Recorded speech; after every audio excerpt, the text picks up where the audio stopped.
So hello aspirants, यार मैं तुषार एक बार फिर से स्वागत करता हूं आपका मेरे चैनल डिकोड पे, जहां पे मैं आपकी जर्नी को थोड़ा सा सिंप्लीफाई करने की कोशिश करता हूं। तो गाइस, आईबीपीएस मेंस का रिजल्ट आ चुका है और मैंने आप लोगों के लिए वीडियो एक कंपाइल करी हुई है बैंकिंग अवेयरनेस के सारे टॉपिक्स इंपॉर्टेंट, सारे क्वेश्चंस की। उसके बाहर इंटरव्यू में आपसे कोई क्वेश्चन नहीं पूछा जाएगा, तो गाइस वो वीडियो जरूर चेक करिए। ये वीडियो बता देता हूं मैं, documents required in RRB PO interview के रिगार्डिंग है। आपको कौन कौन से डॉक्यूमेंट चाहिए होते हैं। बहुत सारे लोगों का गाइस मैं जानता हूं पहली बार इंटरव्यू में आप अपीयर हो रहे हैं। जो इंटरव्यू दे चुके हैं उनको बहुत आइडिया होता है, लेकिन जो पहली बार अपीयर होते हैं इंटरव्यू में, तो गाइस वो थोड़े से नर्वस होते हैं और डॉक्यूमेंट्स के रिगार्डिंग बहुत ज्यादा नर्वसनेस होती है कि कौन से डॉक्यूमेंट्स मुझे ले जाने हैं। बिल्कुल आपके एडमिट कार्ड पे सारे डॉक्यूमेंट्स मेंशन रहते हैं, लेकिन उनका फॉर्मेट, किस तरीके के डॉक्यूमेंट चाहिए, ये मैं आपको इस वीडियो में पूरी तरीके से क्लैरिफाई करने वाला हूं। तो गाइज बिना टाइम वेस्ट करे शुरुआत करता हूं। मेनली डॉक्यूमेंट्स रिक्वायर्ड ओरिजिनल, सबसे पहले तो उसमें ओरिजिनल जो जितने भी मैं डॉक्यूमेंट्स आपको बता रहा हूं वो original plus 1 self attested copy आपको चाहिए। आप 2 सेल्फ अटेस्टेड कॉपीज ले जाइएगा हर डॉक्यूमेंट की। तो गाइज सबसे पहले बात कर लेता हूं print out of online application. जो ऑनलाइन एप्लीकेशन है वो प्रिंट आउट आपका लिंक जनरेट खोलता है आईबीपीएस, उससे आप डाउनलोड कर सकते हैं। Print out of online application आपको चाहिए, प्लस इसके साथ ही ये सारे डॉक्यूमेंट्स आपको चाहिए। सबसे पहले तो proof of date of birth. Proof of date of birth होता क्या है आपका, या तो क्लास 10 की मार्कशीट से कंसिडर किया जाता है। अगर इन केस क्लास 10 की मार्कशीट नहीं है तो आपका बर्थ सर्टिफिकेट लगता है। जनरली यार क्लास 10 की मार्कशीट सबके पास होती है, ठीक है। उसके बाद दूसरा है आपका प्रोविजनल डिग्री सर्टिफिकेट चाहिए। प्रोविजनल डिग्री सर्टिफिकेट या मार्कशीट, अगर आपके पास देखिए बहुत सारे कैंडिडेट ऐसे हैं जिनके पास फाइनल सर्टिफिकेट डिग्री नहीं है, तो उनके लिए मैं बता दे रहा हूं प्रोविजनल सर्टिफिकेट, डिग्री सर्टिफिकेट आपका चल जाएगा, या मार्कशीट ऑफ ईच सेमेस्टर, या हर साल की अगर आपको मार्कशीट मिली है तो वो चल जाएगी, या एक कंसोलिडेटेड मार्कशीट 3 साल 4 साल की एक कंसोलिडेटेड आपको इकट्ठी एक मार्कशीट मिल गई है वो चल जाएगी, ठीक है। या फाइनल डिग्री सर्टिफिकेट आपको मिला है तो वो तो चलेगा ही चलेगा, ठीक है गाइज। तो इन एक चीज और बता देता हूं, जब आपका फाइनल, ये तो आपका एबीपीएस कंडक्ट करा रहा है डीवी, जब आपका फाइनल सिलेक्शन हो जाएगा, बैंक अलॉट हो जाएगा, तो बैंक का भी एक डीवी होता है। उसमें गाइज प्रोविजनल मार्कशीट या प्रोविजनल डिग्री सर्टिफिकेट नहीं चलेगा, फिर आपको डिग्री सर्टिफिकेट चाहिए ही होगा। अपनी कॉलेज या यूनिवर्सिटी से बात करके वो निकलवा लीजिएगा, ठीक है।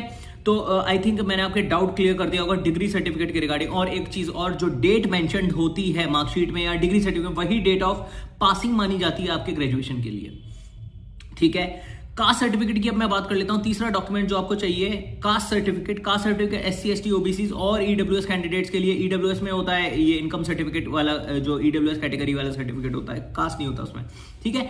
तो कास्ट सर्टिफिकेट बेसिकली प्रोफॉर्मा, मैं बता देता हूं कास्ट सर्टिफिकेट कैसा होना चाहिए। आईबीपीएस के नोटिफिकेशन में आपको हर फॉर्मेट, सारे फॉर्मेट मिल जाएंगे सारे सर्टिफिकेट्स के। आरआरबी पीओ का जो नोटिफिकेशन आया था, या ऑफिसर स्केल 1 2 सब कुछ उसी नोटिफिकेशन में मेंशन था।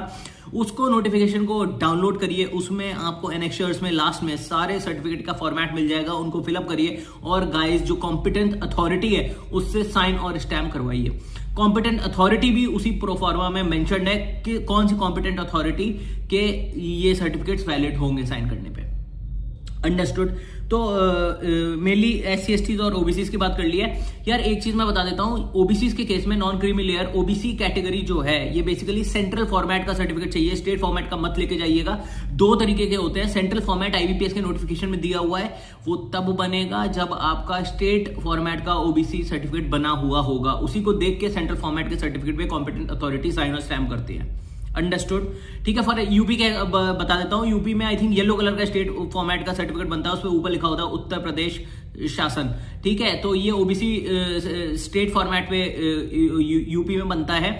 उसके बाद सेंट्रल फॉर्मेट पे आप जाते हैं, तहसीलदार मोस्ट प्रॉब्ली, मतलब जो मेरे टाइम पे जो कैंडिडेट्स होते थे ओबीसी, वो तहसीलदार वगैरह से साइन करा लेते थे और स्टैम्प लगवा लेते थे, तो हो जाता था। अभी भी आई थिंक कॉम्पिटेंट अथॉरिटी तहसीलदार है, और भी डिफरेंट दिए हुए हैं, तो आप उनसे साइन और स्टैम्प करवा सकते हैं, अंडरस्टूड। बात कर लेता हूं यार, जो पर्सन्स विद बेंचमार्क डिसेबिलिटीज हैं, ठीक है, उनके लिए एक मेडिकल सर्टिफिकेट चाहिए होगा, issued by competent authority again once again mentioned है नोटिफिकेशन में, जब सर्टिफिकेट फॉर्मेट निकालेंगे आईबीपीएस के नोटिफिकेशन से, ठीक है। जो कैंडिडेट्स 1984 के राइट से अफेक्टेड हैं उनको एक सर्टिफिकेट चाहिए होगा इशूड बाय डीएम ओनली, ये जो मजिस्ट्रेट डिस्ट्रिक्ट मजिस्ट्रेट है ओनली डीएम का सर्टिफिकेट चाहिए होगा, अटेस्ट किया होगा, ठीक है।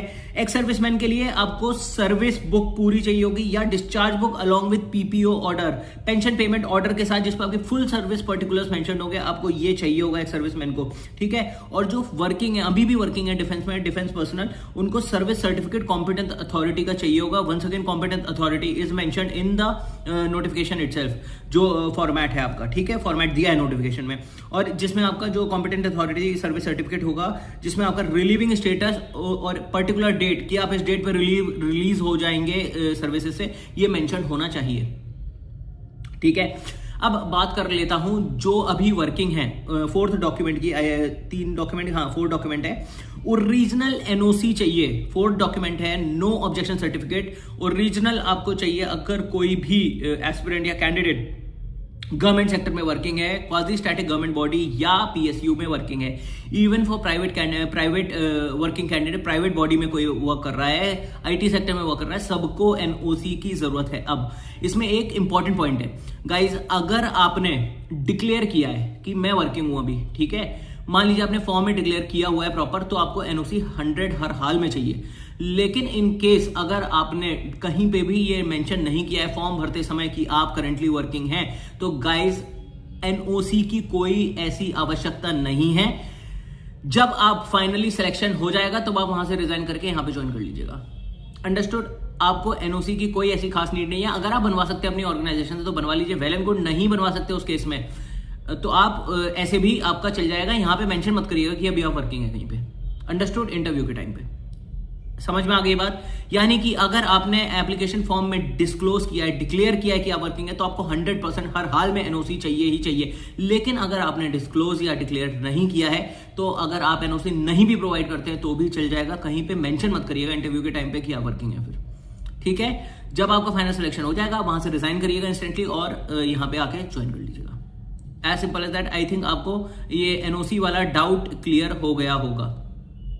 ठीक है, अब एक चीज और बता देता हूं, जो ऑलरेडी वर्किंग है, अगर आपने छोड़ चुके हैं वो बॉडी और आपने फिर से फॉर्म में मेंशन किया हुआ है कि मैं पहले यहाँ वर्क करता था, तो उनको वर्क एक्सपीरियंस सर्टिफिकेट शो करना होगा। ठीक है, वहां से रिलीविंग लेटर मिलता है, एक्सपीरियंस सर्टिफिकेट मिलता है हर कंपनी से, तो आपको वो सारी चीजें शो करनी होगी अगर आपने मेंशन किया। वंस अगेन, अगर आपने मेंशन नहीं किया है तो वो शो करने की भी कोई नीड नहीं है। ये टोटली आपके ऊपर, आप शो करना चाहते हैं या नहीं करना चाहते हैं। ठीक है, इतनी बात समझ में आ गई। और गाइस एक चीज मैं बता देना चाहता हूं, जिन्होंने मेंशन नहीं किया है वो ऐसे ही रहने दो। जिन्होंने जो मतलब कभी वर्क किया है, छोड़ चुके हैं और आपने कहीं एप्लीकेशन फॉर्म में मेंशन नहीं किया है, उसको छोड़ दो।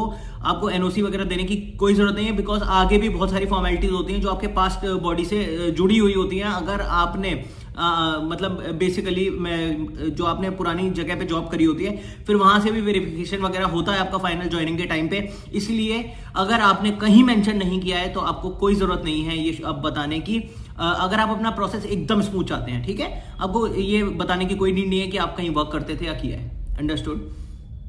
ठीक है, ये तो हो गए आपको print out of online application के साथ जो डॉक्यूमेंट चाहिए वो। ठीक है, और एक और मेनली डॉक्यूमेंट्स एक और आ जाता है, print out of call letter जो होता है। आईबीपीएस एडमिट कार्ड तो रिलीज करता है, वो तो आपको चाहिए होगा। ठीक है, currently valid photo identity proof. अब ये मैं बता देता हूं फोटो आइडेंटिटी प्रूफ में कौन कौन से डॉक्यूमेंट्स वैलिड है। Pan card, passport, driving licence, voter card, ठीक है, बैंक पासबुक विद फोटो। ठीक है, फोटो आईडी इशूड बाय किसी भी गैजेटेड ऑफिसर या peoples representative.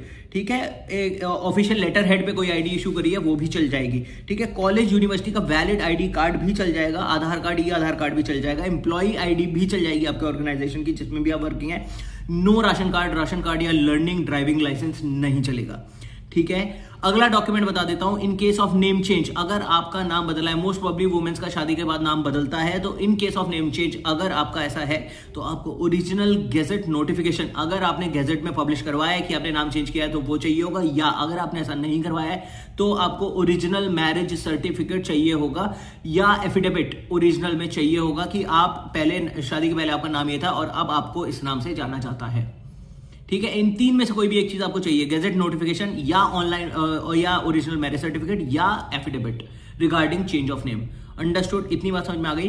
Outstation SC ST benchmark disabilities candidates को सेकंड क्लास का फेयर भी दिया जाएगा। एक्चुअल एक्सपेंसेस का फेयर दिया, जो एक्चुअल एक्सपेंसेस लगे होंगे या तो सेकंड क्लास का फेयर या आपका जो आपके कन्वेंस से जो एक्सपेंस लगा है, दोनों में से जो भी कम होगा वो आपको मिलेगा।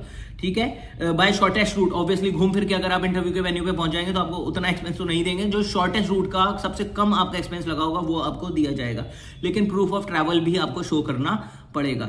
ठीक है, अगर ये कैटेगरीज जो SC ST benchmark disabilities category अगर ऑलरेडी वर्किंग है तो इनको ऐसा कोई भी जो पेमेंट है या एक्सपेंसेस का जो रिम्बर्समेंट है वो नहीं होगा अगर आप वर्किंग कैंडिडेट हैं तो। अंडरस्टूड। तो आई थिंक यार मैं डॉक्यूमेंट सारे आपको बता चुका हूं क्लियरली। अगर आपका और भी कोई डाउट है तो आप इस वीडियो के कमेंट सेक्शन में मुझे बता सकते हैं। बात कर लेता हूं यार अब आपके पहनावे की, किस तरीके से आपको इंटरव्यू में अपीयर होना है। तो गाइस फॉर मेल्स मैं बता देता हूं, नॉर्मल बहुत डाउट होते हैं जो फर्स्ट टाइम, स्पेशली जो कैंडिडेट फर्स्ट टाइम इंटरव्यू दे रहे हैं यार, मेल्स के लिए एक डिसेंट अटायर, डिसेंट लुक करिए। आप फॉर्मल्स पहन के जा सकते हैं, वेरी इजी फॉर मेल्स बता रहा हूं candidate. Formal pant shirt, light shirt with dark pant, ठीक है। टाई और ब्लेजर आपकी चॉइस है, पहनना है तो पहन सकते हैं, नहीं पहनना है तो मत पहनिए। लेकिन सर्दी है तो मैं प्रेफर करूंगा कि आप ब्लेजर और टाई पहन के जाएं, लगा के प्रॉपरली टाई लगा के और ब्लेजर पहन के जाएं, मैं प्रेफर करूंगा। एक चीज और, जो ब्लेजर नहीं अफोर्ड कर सकते हैं, जिनका नहीं ब्लेजर का हो पा रहा है कि मैं ब्लेजर इंटरव्यू लेवल का नहीं है मेरे पास, तो गाइज कंपलसरी नहीं है। आप अगर नॉर्मल पैंट शर्ट में डिसेंट लग सकते हैं तो सिर्फ आपको इंटरव्यू में डिसेंट लगना है, ट्रस्ट मी दिस। ठीक है, आपका कोई इफेक्ट नहीं पड़ेगा मार्क पे, सिंपल डिसेंट। और बियर्ड के, अगर आप क्लीन शेव में कॉन्फिडेंट दिखते हैं, अच्छे दिखते हैं तो क्लीन शेव रखिए। अगर आपको लगता है कि मैं बियर्ड में कॉन्फिडेंट लगता हूं या मुझे अंदर से थोड़ी सी बियर्ड रखे, लेकिन ऐसा नहीं है कि एकदम बड़ी सी बियर्ड करके चलेगा, नहीं, क्लीन नॉर्मल छोटी बियर्ड, ट्रिम्ड बियर्ड आप रख सकते हैं अलॉन्ग विद योर मुस्टैशेस, ठीक है, मूंछों के साथ, ठीक है। और decent cut, hair cut decent, बस simply the key code is decent attire, understood. ऐसा नहीं है एकदम क्लीन शेव ही जाने में आपको डिसेंट लगोगे, ऐसा नहीं है, छोटी बियर्ड आप रख सकते हैं, ठीक है।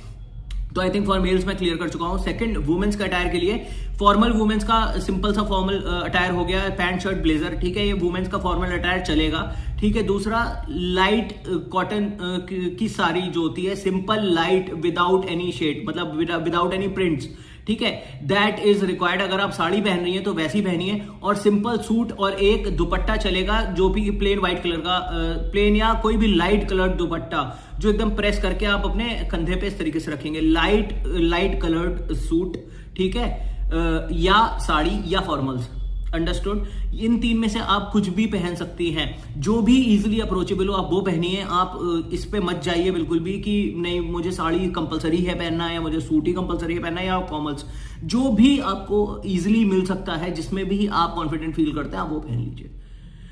एंड लुक डिसेंट, ठीक है, सिंपली डिसेंट लगने चाहिए, बस यही इंटरव्यू का कोड है। और एक चीज और, इसी वीडियो में मैं आपको बता देता हूं, इंटरव्यू 7 से 8 मिनट या 10 मिनट का होता है मैक्सिमम।